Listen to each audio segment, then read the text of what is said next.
Welcome to Merigiri online classes. Today we are starting the new lesson, chapter 3, our life supports. The heading itself we know very well, our life supports, which may be helping for our life.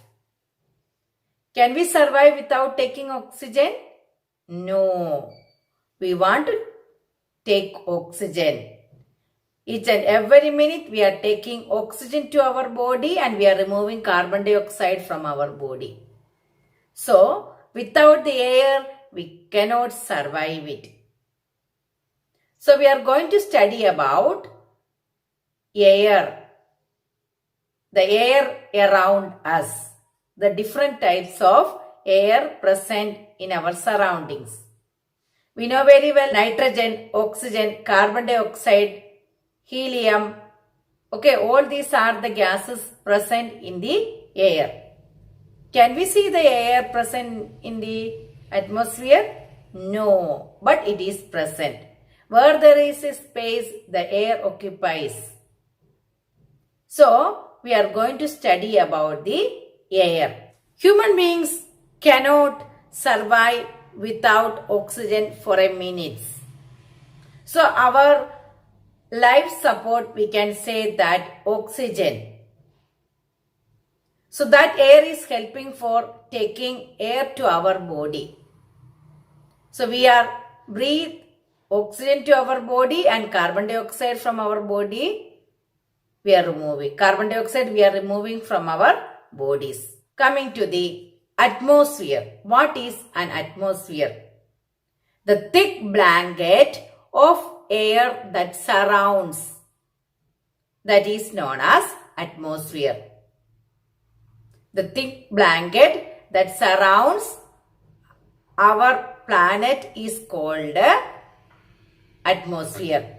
The atmosphere is held the earth by the gravitational force,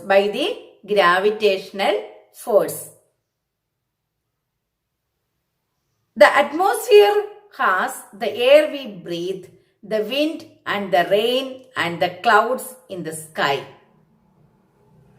It is life-giving. The atmosphere is preventing the earth from becoming too hot and too cold. It is blocks the harmful rays, which is a harmful rays from the sun, ultraviolet rays. The ultraviolet radiations are preventing.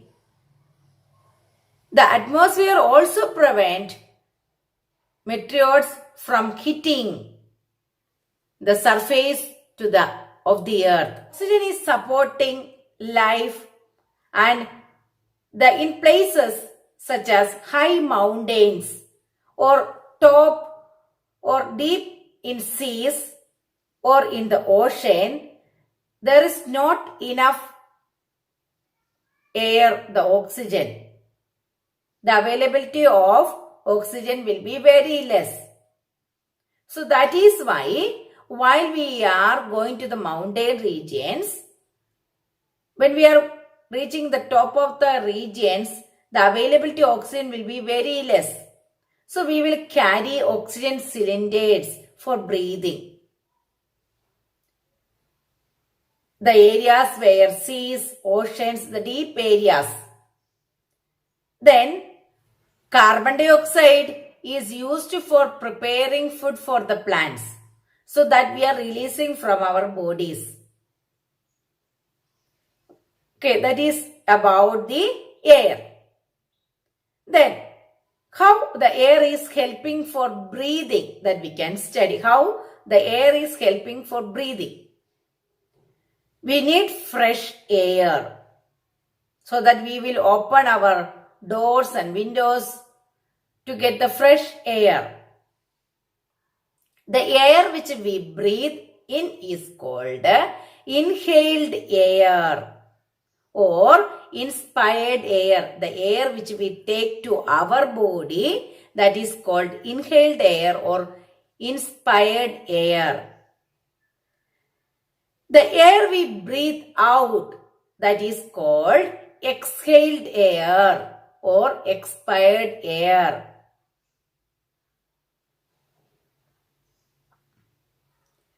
In our body or in our lungs, oxygen from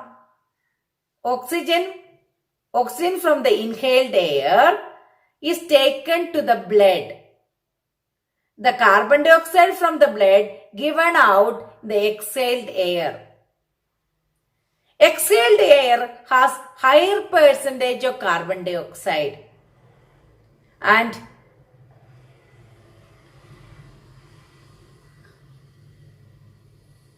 it is warmer than the inhaled air. So that is about the air for breathing purpose. The next thing, air is needed for burning. Air is needed for burning. With the help of oxygen only, burning process will take place. How can we prove that? We can do one experiment. Take a candle and a glass.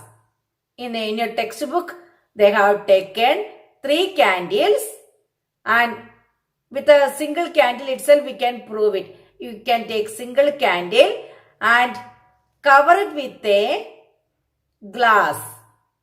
After a few seconds, you can note down that the candle is turned off.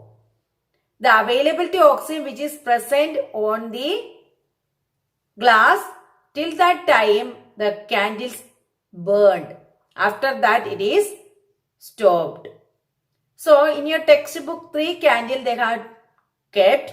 In 1 candle they kept outside and another 2, one they have taken big glass and the second one small glass.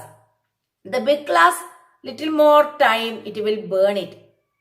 But the candle which we kept outside, they continuously burning because the availability of oxygen is present in the air. By this, we can prove that the oxygen is needed for burning. What are the other uses of the air? Moving air can help for parachutes and the gliders and for playing kites. That is used for inflating the footballs, the tubes, then vehicles. Okay. Then air is helping for pushing the sailboats, then windmills to draw the water. So the many ways the air is helping. So that is about the uses of the air. More detail about this we can study in our live class. Thank you. Have a nice day.